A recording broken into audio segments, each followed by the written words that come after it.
Hello YouTube, it's Paul coming at you.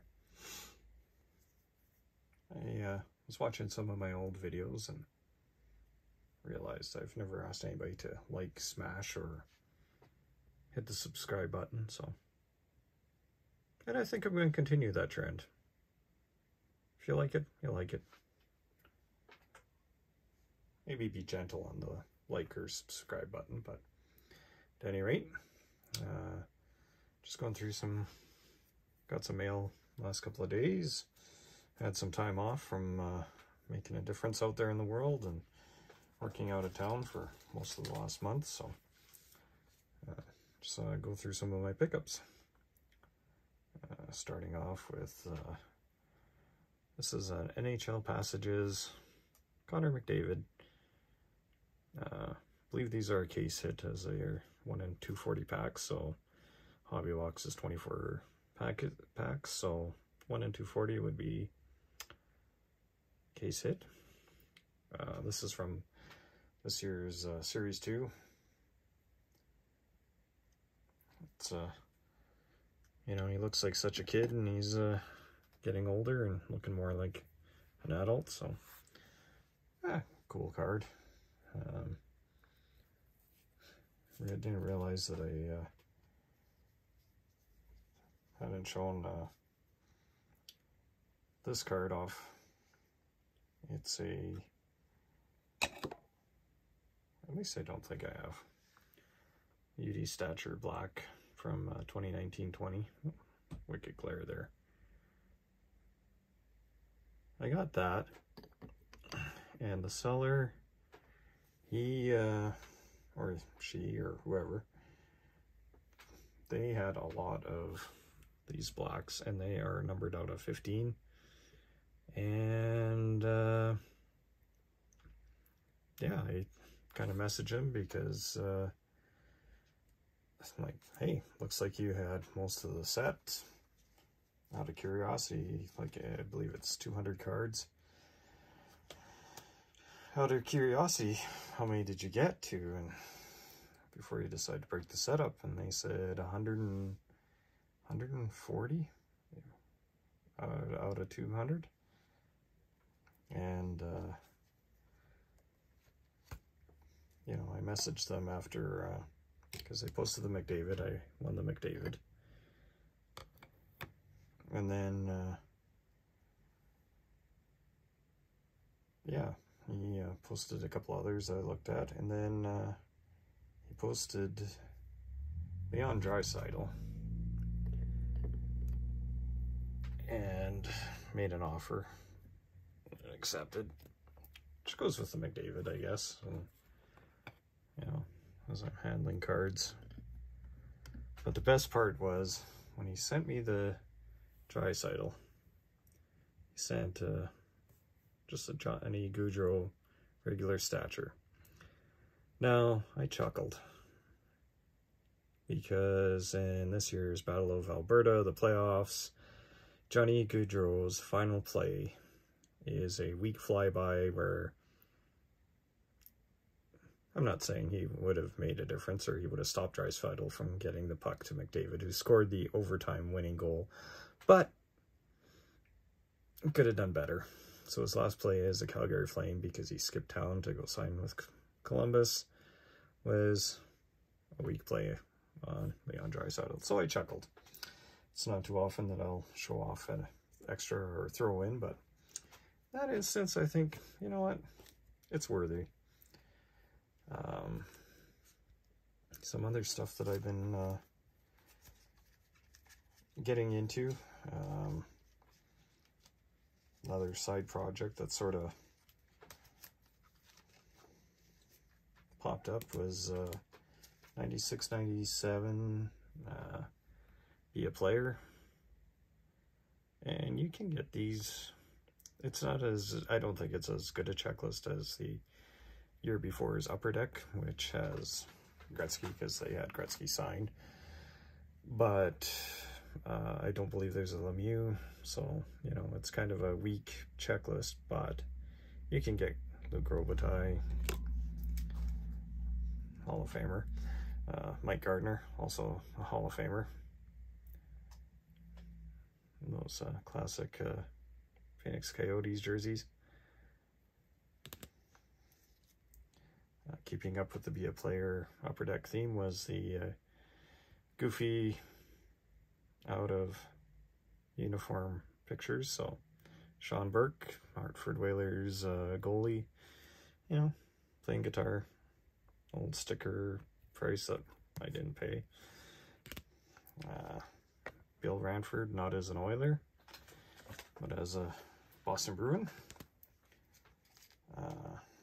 Alexei Yashin. And Tony Amonte. Fun fact, when the Oilers acquired Doug Weight, I think it was Satikanen that they traded to the Rangers. I was kind of choked that they didn't get Tony Amonte, but alas, times have changed. So yeah, picked those up. Side project. I didn't realize how cheap some of those autographs are. And it was the first Be a Player set where, you know, players were in their uniforms, not goofy things like Patrick Waugh. Let's see if I have it handy here. Actually, I think I do. Do I? Ah, yes. You know, year before they didn't have an NHL license, they just had a license with the players. So you get Patrick Waugh and what's obviously an Avalanche jersey, but they photoshopped it, if they had Photoshop in 1995, with yellow, you know, stuff like that. I'm actually surprised I just had this lying right beside it. But, yeah. Then, you know, just on a lark, picked up early Bowman's Best refractor. I find it neat that the hockey cards don't suffer from greening. But Peter Forsberg, and it's got the etching. So, you know, if the peel was off, there'd be gratuitous etching noises. So I picked that up. Actually, now I'm looking at it, it's got a weird, funky corner. Dang it. It's almost like somebody tried to peel it. Oh well. Or maybe it's part of his ski. That's part of his ski. So yeah. So picked up those. Quite enjoyed them. And then for some reason, for myself, like I don't collect a lot of Gretzky post-playing days or post-Oiler days, but there were a couple of cards that popped up, and today is the anniversary of the trade, so might as well show them off. First one, and these are all from the same seller, and it's one of those weird things where they posted all their auctions like over a week's time, and I'm like, okay, don't ship, I wanna, and he says, well, just pay it all at once and I'll send an invoice, and he had a bunch of stuff that I didn't even win on, but the first one I got was this MVP Superscript out of 25, and as per my earlier video, like, that's what you think a Wayne Gretzky auto should look like, which is a facsimile, but it's got the hollow foil, and I feel like I stole it. Did I just ding a corner? No.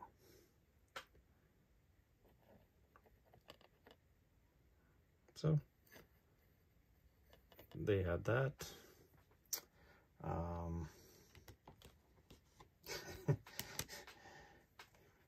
And next, the next card, well, I did show it in my Gretzky auto thing, and it's mere the novelty of it, And the funny thing is, like, I looked at other Sign of the Times from that year, and his autograph isn't as neat. And it is very much like the superscript. But that's the autograph you would think of, which he has not kept up in any way, shape, or form. But, yeah. As well as former Mr. Hilary Duff, Mike Comrie. His other claim to fame is his dad owns the brick furniture stores and whatnot. So yeah, I picked up some Gretzky stuff, and like I said, fitting that it's on the anniversary of the day of his trade. And another video I showed was where I was looking for a stick card, and the same seller posted this. And this card went off on Friday at the National, and I almost feel like in Canada, for the most part, it's a long weekend, and went off on Friday night.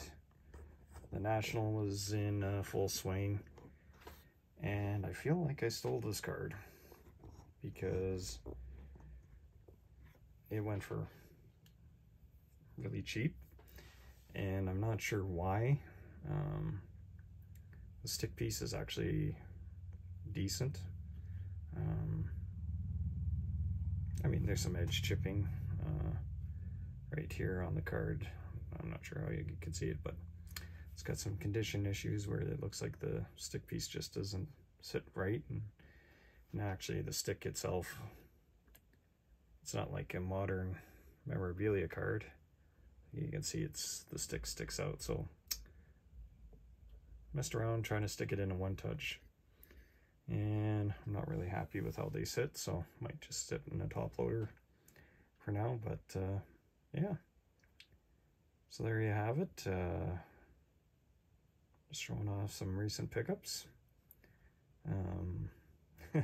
Like I said, you know, some cards I like more than others.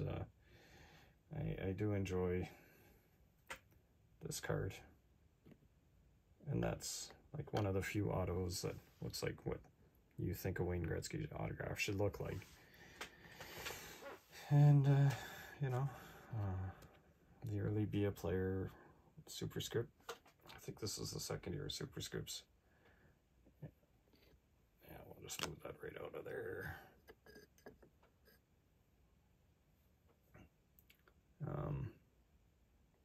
I know Upper Deck seems to use Gretzky as like a cash cow, you know, like E-I-E-I-O, we're going to milk this until we can't anymore.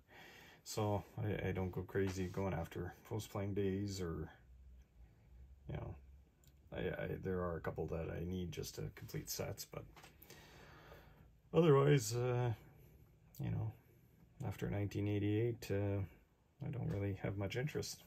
So there you have it. Thought I'd check in, and we'll catch up to you next time. As Ed Wesker Griff says, get amongst it, y'all.